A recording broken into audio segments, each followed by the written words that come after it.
April 1945. A captured German command bunker deep in Bavaria. American MPs were processing a group of high-ranking Wehrmacht officers who had just surrendered after their defensive positions were overrun by Patton's Third Army. The Germans filed through, handing over their sidearms, removing their insignia, going through the standard prisoner intake procedures with that peculiar mixture of defeat and residual arrogance that characterized so many Nazi officers at the war's end. Everything was proceeding normally until one particular officer, Oberst Friedrich von Schroeder, a career military man from an old Prussian family, reached the processing station where an American flag hung prominently on the wall. Von Schroeder stopped, stared at the flag for a long moment, and then said something in German to his fellow prisoners that made several of them smirk. The American sergeant handling the intake didn't speak German, but he knew mockery when he saw it. He called over a German-speaking lieutenant who had been assisting with interrogations. Ask him what he just said about our flag. The lieutenant posed the question in German, and von Schroeder, apparently feeling that surrender entitled him to speak freely, replied with a slight smile on his face. The American lieutenant's expression hardened as he translated. He said, "Sir, that the American flag is fitting for a nation of merchants, all stars representing money and stripes representing ledger books." He said Germany's flag represents blood and honor, while America's flag represents commerce and profit. The processing room went dead silent. Every American soldier within earshot stopped what they were doing. The sergeant's face flushed red, his fists clenching at his sides. Two other GIs took a step toward von Schroeder, ready to teach this arrogant Nazi bastard some manners. But the lieutenant, showing wisdom beyond his years, held up a hand to stop them. "Don't touch him," the lieutenant said quietly, "but make damn sure this gets to General Patton. Word for word. Let the old man handle this one." Within 2 hours, a written report of von Schroeder's statement was on Patton's desk. The general read it once, then read it again, his jaw tightening with each word. Then he stood up, walked to the window of his headquarters, and stared out at the American flag flying over the captured German town for a solid minute without speaking. His chief of staff, who had delivered the report, waited nervously, knowing that this kind of silence from Patton meant something big was brewing. Finally, Patton turned around, and the expression on his face made everyone in the room take an involuntary step backward. It wasn't rage. Patton's rage was loud and explosive, and honestly kind of cathartic.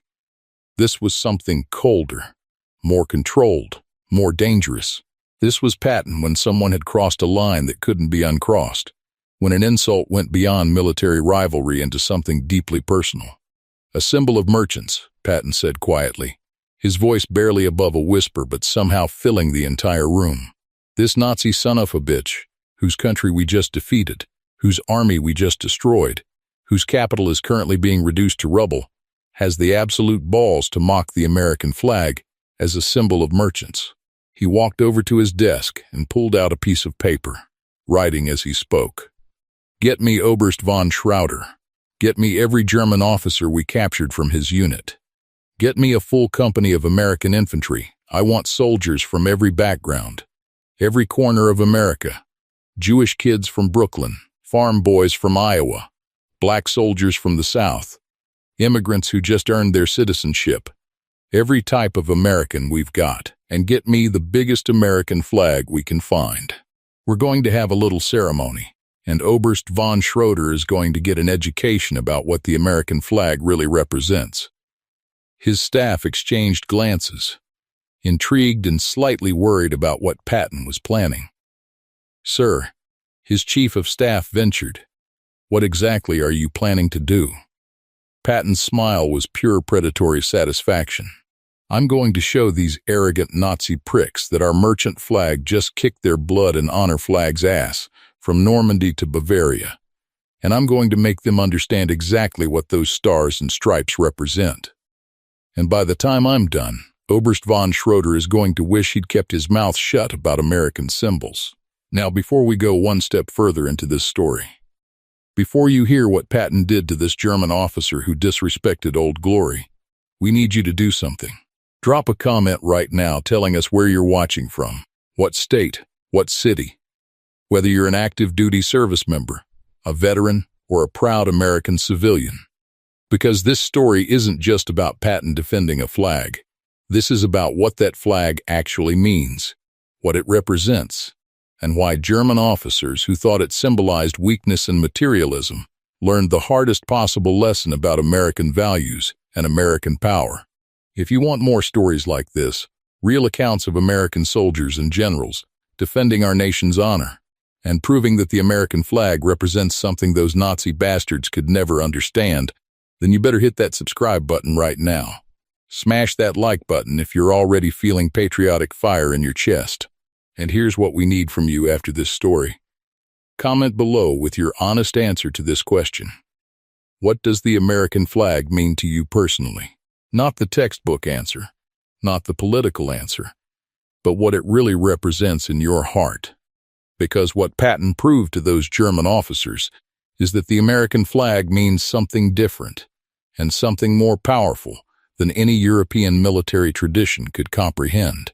Share this video with any veteran, any active duty soldier, any American who understands that our flag isn't about blood and soil and ancient warrior traditions. It's about something better, something that actually wins wars and builds nations worth fighting for. Now let's get back to that moment when Patton started assembling what would become one of the most devastating psychological operations of the entire war. Over the next 24 hours, Patton's staff worked overtime to assemble everything the general had ordered. Oberst von Schroeder and 47 other German officers from his unit were brought under heavy guard to a large open area that had been a German military parade ground. An entire company of American soldiers, roughly 150 men, were assembled in formation, and Patton had been very specific about which soldiers he wanted present. There was Private David Goldstein from Brooklyn, whose entire extended family in Poland had been murdered in the Holocaust.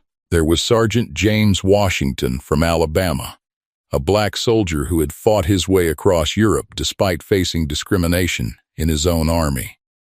There was Lieutenant Carlos Mendez from Texas, a Mexican-American whose grandfather had fought against America, but whose grandson now fought for it. There was Corporal Patrick O'Malley from Boston, grandson of Irish immigrants who had fled British oppression. There was Private First Class Takeshi Yamamoto from California, a Japanese-American whose family was in an internment camp while he fought for the country that imprisoned them. Every soldier standing in that formation represented a different American story, a different thread in the tapestry that made up the United States military. And hanging behind them, mounted on the largest flagpole that could be found, was an enormous American flag, 30 feet by 50 feet, that had flown over the landing beaches at Normandy and had been carried across France and Germany with the advancing American forces. The flag was torn in places from shrapnel, stained with mud and smoke, but it flew proudly in the German wind, the stars and stripes clearly visible for miles. The German officers were marched to a position directly in front of the assembled American soldiers, forced to stand at attention facing the flag they had mocked. Von Schroeder stood in the front row, his face carefully neutral, but you could see the nervousness in his eyes. He was beginning to understand that he had made a serious mistake, and that Patton was about to make him pay for it in ways that would hurt worse than any physical punishment. When everything was in place, Patton arrived in his Jeep, stepped out wearing his immaculate uniform with his ivory-handled pistols, and walked slowly to a position where both the American soldiers and the German prisoners could see and hear him clearly. What he said next would become one of the most famous speeches in American military history, a defense of American values and American power that would be quoted for generations. Patton didn't look at the German prisoners at first. Instead, he turned to face the assembled American soldiers, his voice carrying across the parade ground with that distinctive bark that could cut through artillery fire. "Gentlemen," he began, We are here today because Oberst von Schroeder, standing behind me, made a statement about the American flag. He said it was a fitting symbol for a nation of merchants, all stars representing money and stripes representing ledger books. He contrasted it with Germany's flag, which he claimed represented blood and honor. Patton let that hang in the air for a moment, then continued. Now, the Oberst is right about one thing. The American flag does represent merchants. It represents the shopkeeper in Philadelphia who closed his store to join the Continental Army in 1776. It represents the farmers who left their fields to fight at Gettysburg. It represents the factory workers who built tanks and ships and aircraft while their sons used them to liberate Europe. Damn right we're merchants, Oberst. We're a nation that builds things, that trades, that creates wealth through work instead of stealing it through conquest. And you know what that means? It means we can outproduce you, outmaneuver you, and outlast you, which is exactly what we did. He turned now to face the German officers directly, his voice taking on an edge like broken glass. But let me tell you what else these stars and stripes represent, you arrogant son of a bitch. These 50 stars? They don't represent money. They represent 50 sovereign states that chose to unite for a common purpose. 50 different peoples, cultures, and traditions that decided something was more important than their differences. That's not a weakness, Oberst. That's a strength you can't even comprehend, because your entire national identity is built on racial purity and enforced conformity. Patton walked along the line of American soldiers, gesturing to them as he spoke. These stripes don't represent ledger books. They represent 13 colonies that told the most powerful empire on earth to go to hell. They represent revolution against tyranny, the radical idea that governments derive their power from the consent of the governed, not from divine right or military might. Your flag represents blood and honor. Our flag represents freedom and the willingness to die for it. And I'll put that up against your blood and honor any day of the week. He stopped in front of Private Goldstein. This soldier is Jewish. His entire family in Poland was murdered by your regime. Under your flag of blood and honor, he would have been exterminated. Under our flag of merchants, he's a United States soldier who just helped defeat your entire army. Tell me, Oberst, which flag better represents actual honor? Moving down the line, Patton stopped at Sergeant Washington. This soldier is black. In Germany, your racial theories classified him as subhuman. Under your flag, he would have been enslaved or killed. Under our flag, even though we haven't perfected equality yet, even though he faces discrimination in his own country, he's a sergeant who commands white soldiers and has earned medals for valor in combat. Our flag may represent merchants, but it also represents the possibility that a man can be judged by his actions rather than his ancestry. What does your flag represent, Oberst? The honor of genocide? Patton's voice was rising now, passion and fury combining into something almost physically overwhelming. You want to talk about blood? Let's talk about blood. German blood spilled in 2 world wars of aggression that you started and lost. American blood spilled on foreign soil to stop you from enslaving the world. German blood shed in the name of a madman's delusions. American blood shed in the defense of freedom. You tell me, Oberst, whose blood means more? The blood of conquerors who murdered millions, or the blood of liberators who saved millions? Now here's where I need to pause and say something directly to everyone watching this, because what Patton did next cuts right to the heart of what makes America different, what makes our flag mean something that European nationalists could never understand. If you're feeling that surge of pride right now, if you're getting choked up thinking about what that flag really represents, then we need you to engage with this video. Hit that like button right now if you're proud to be American. Drop a comment telling us about a family member who served under that flag, or what moment in your life made you appreciate what those stars and stripes really mean. We're building something here. A community of Americans who understand that our strength doesn't come from ancient bloodlines or warrior traditions, but from the radical idea that anyone from anywhere can become American and fight for something bigger than themselves. Subscribe to this channel if you want more stories that explore the real meaning of American values, the moments when our soldiers proved that merchants and immigrants and the sons of slaves can defeat any master race ideology. And share this video with someone who needs to understand that American patriotism isn't about supremacy. It's about possibility.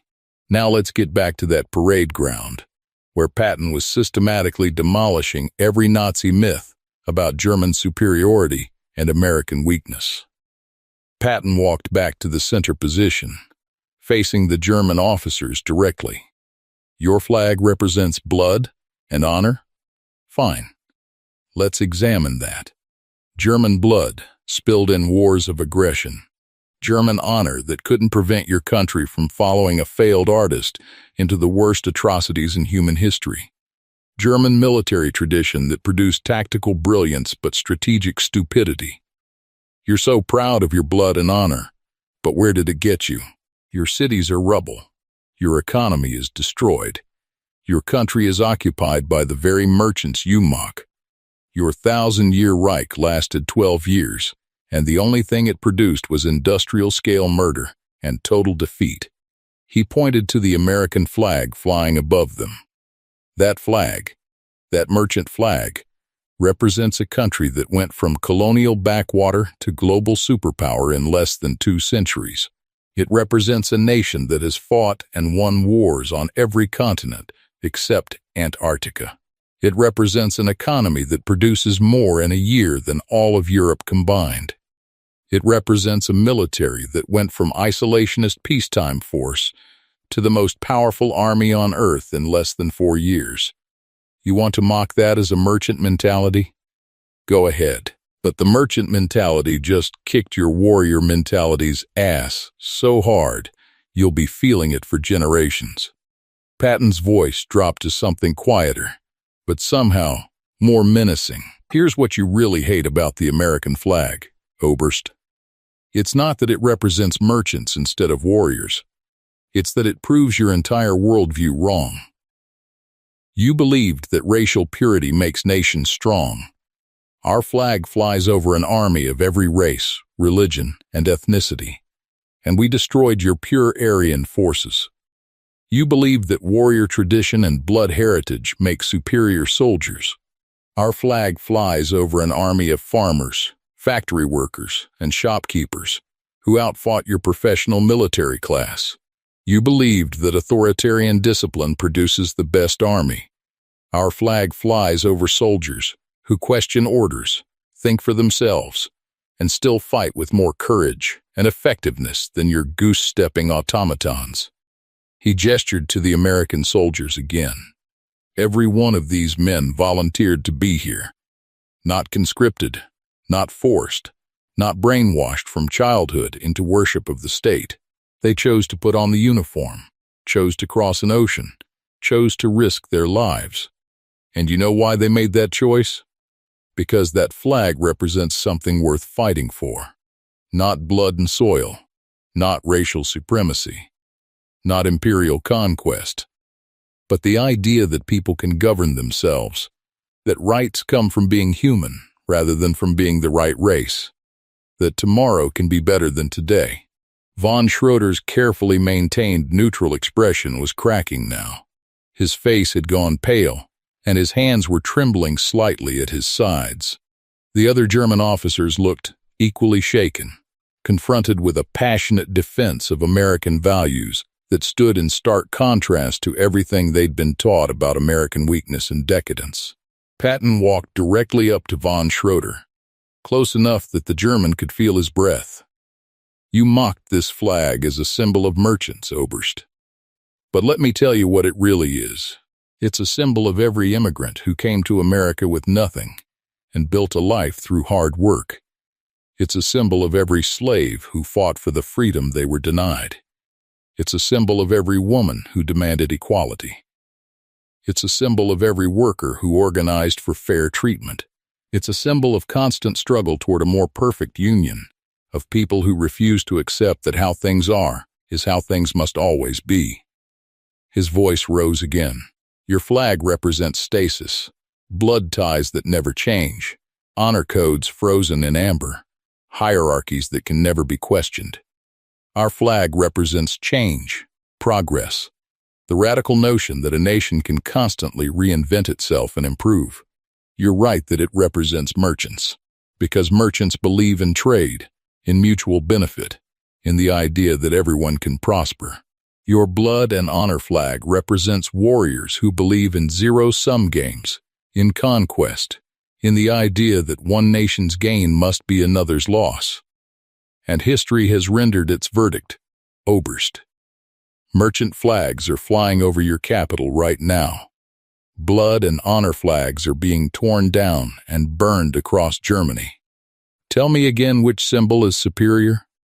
The silence that followed was absolute. Even the wind seemed to have stopped, as if nature itself was holding its breath.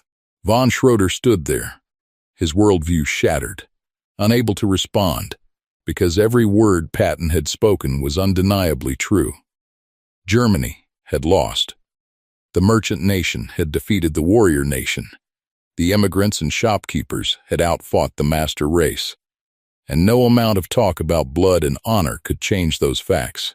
Patton let the moment stretch out, letting the weight of it crush whatever remained of von Schroeder's arrogance. Then he delivered his final devastating blow.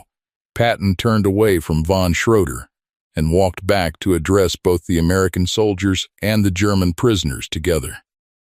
When he spoke again, his voice had lost some of its fury, but gained something even more powerful. Absolute certainty, backed by undeniable truth. Gentlemen, both American and German, I'm going to tell you what happens next in history. The American flag, this merchant flag, is going to fly over a rebuilt Germany. And you know what we're going to do under that flag? We're not going to enslave you. We're not going to exterminate you. We're not going to do any of the things that Germany did to conquered peoples under your flag of blood and honor. Instead, we're going to feed you. We're going to rebuild your cities. We're going to establish democratic government. We're going to create economic opportunities. Because that's what merchant nations do, Oberst. We believe that prosperous trading partners are better than subjugated enemies. He pointed to the American soldiers.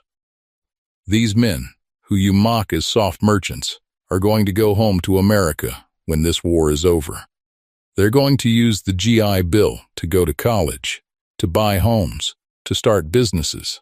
They're going to build the most prosperous society in human history, and some of their tax dollars are going to pay to rebuild Germany, to turn your country from a fascist nightmare into a democratic ally. That's what this merchant flag represents. The belief that everyone benefits when everyone prospers, that cooperation beats conquest, that trade beats war. Patton's voice took on an almost prophetic quality. 50 years from now, Germany will be one of the wealthiest nations in Europe, and you'll have this merchant flag to thank for it. Because we're going to prove that our system works better than yours. Your blood and honor flag produced 12 years of tyranny and destruction. Our merchant flag will produce generations of peace and prosperity. History will remember Nazi Germany as a cautionary tale about what happens when warrior mythology replaces human decency. History will remember America as the nation that defeated fascism and then helped its enemies rebuild. Which legacy would you prefer, Oberst? Von Schroeder's composure finally broke completely. His shoulders sagged, his head dropped, and when he spoke, his voice was barely audible. General Patton, I was wrong. About the flag, about America, about everything we were taught. Patton nodded, his expression softening slightly. Yes, you were wrong, and you're going to spend the rest of your life living in a world that proves you were wrong every single day. But here's the thing, Oberst. You're lucky you were wrong, because if you had been right, if warrior nations really were superior to merchant nations, you'd be standing here as victors preparing to exterminate us. Instead, you're standing here as prisoners, about to be treated with more decency than your regime ever showed to anyone. That's the difference between blood and honor versus stars and stripes. He turned to address the American soldiers one more time. Men, I want you to remember this moment. Remember what this flag really represents. It's not just about military victory, though we've got plenty of that. It's not just about economic power, though we've got that too. It's about the idea that human beings don't have to be defined by their bloodlines, their birthplace, or their ancestry. It's about the radical notion that people can govern themselves, can improve their circumstances, and can build something better than what existed before. Patton's voice grew stronger, more passionate. When you go home, when people ask you what you fought for, don't just say you fought to defeat Germany and Japan. Say you fought to prove that a nation of merchants, immigrants, farmers, and workers can defeat any master race ideology that ever existed. Say you fought to prove that democracy works better than dictatorship, that freedom works better than tyranny, that cooperation works better than conquest. Say you fought for that flag not because it represents perfection, but because it represents the possibility of progress. Now, folks, if you're still with us, if you haven't already hit that like button and subscribe to this channel, what the hell are you waiting for? This is the kind of history they don't teach in schools anymore, because it's too patriotic, too unapologetically American, too focused on what makes us exceptional instead of what makes us flawed. We need you to be part of building this community of Americans who understand that our history is worth celebrating, our values are worth defending, and our flag represents something that defeated Nazi Germany and rebuilt it into an ally. Drop a comment right now answering this question. If you had been one of those American soldiers standing on that parade ground, listening to Patton defend the American flag, what would you have been thinking? How would you have felt? We want to hear from you because this channel is about more than just retelling history. It's about connecting with Americans today who still believe in what that flag represents. Share this video with your friends, your family, anyone who needs a reminder that American patriotism isn't about superiority. It's about the revolutionary idea that a nation built by merchants and immigrants can outfight, outthink, and outlast any warrior nation built on blood and conquest. Now let's finish this story and find out what happened to Oberst von Schroeder after his education in American values. After Patton finished his speech, he gave one final order that would cement the lesson for every German officer present. These German officers are going to remain here for the next hour. They're going to stand at attention, facing that American flag, thinking about everything they've heard today. And they're going to watch as every American soldier in this company passes by and salutes the flag they mocked. I want them to see what that flag means to the men who fought under it. I want them to understand that our merchant flag inspired more courage, more sacrifice, and more genuine honor than their blood and honor flag ever did. For the next hour, 150 American soldiers, one by one, marched past the massive American flag and rendered their sharpest salutes. Private Goldstein, whose family had been murdered by the Nazi regime, saluted with tears streaming down his face. Sergeant Washington, who had fought for a country that still denied him basic rights, saluted with pride and dignity. Lieutenant Mendez, Corporal O'Malley, PFC Yamamoto. Every soldier brought their own story, their own reason for fighting, their own understanding of what that flag meant. And the German officers stood there and watched, forced to witness the genuine patriotism and voluntary dedication that no amount of nationalist propaganda could manufacture. After the last soldier had saluted and the formation was dismissed, Patton approached von Schroeder one more time. Oberst, you're going to a prisoner of war camp, where you'll be treated according to the Geneva Convention. You'll be fed, housed, and eventually released to help rebuild Germany. And I want you to remember this day. I want you to remember that the merchant flag you mocked showed you more mercy than your blood and honor flag ever showed to anyone. And when you go home to Germany, when people ask you about the Americans, I want you to tell them the truth." Von Schroeder, his voice shaking, asked, "What truth should I tell them, General Patton?" Patton's answer was simple and devastating. "Tell them that Americans are merchants who became warriors because we had to. Tell them that we don't worship war like you did, but we're better at it when necessary. Tell them that our flag represents people who'd rather trade than fight, build than destroy, cooperate than conquer. But when forced to fight, we're unstoppable.